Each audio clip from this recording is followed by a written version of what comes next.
mudane maxamed cabdullaahi farmaajo madaxweynaha jamhuuriyadda federaalka ah ee Soomaaliya ayaa warqadaha aqoonsiga danjirinimo ka gudoomay safiirka dawladda Ruushka u fadhin doona Soomaaliya mudane Mikhail Kolofanov.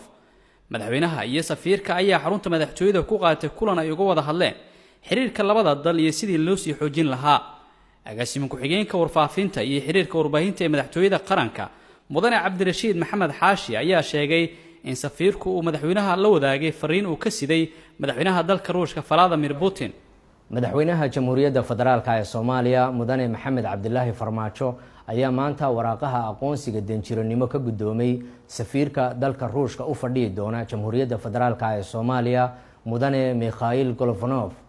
danjiraha markii waraaqaha aqoonsiga laga gudoomay kadib waxay madaxweynaha ka wada hadleen sidii loo xoojin lahaa xiriirka labada dal kaas oo ku dhisan iskaashi iyo waxwada qabsi.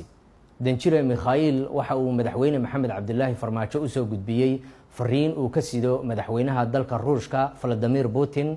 fariintaas oo ku aadan sidii loo xoojin lahaa xiriirka diblomaasiyadeed ee labada dal u dhaxeeya, gaar ahaan dhinacyada bini'aadanimada, isdhexgalka dhaqaale ee labada dal u dhaxeeya iyo sidoo kale sidii tababaro ay u heli lahaayeen shaqaalaha rayidka ah iyo laamaha ammaanka.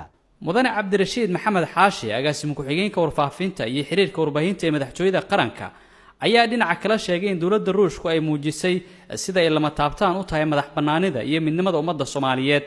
danjiraha oo ku hadlayay afka madaxweynihiisa ayaa midnimada iyo madax bannaanida dalka Soomaaliya ku tilmaamay inay tahay mid muqadas ah.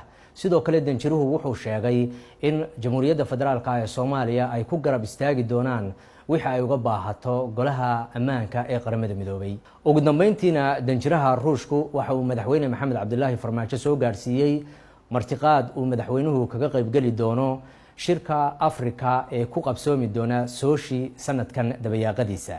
dawladda Ruushka oo qayb ka ahayd midowgii Sofiyeeti waxay xiriir taariikhi ah la lahayd Soomaaliya, waxaana ay door ku lahayd dhismaha ciidamada militariga Soomaaliya.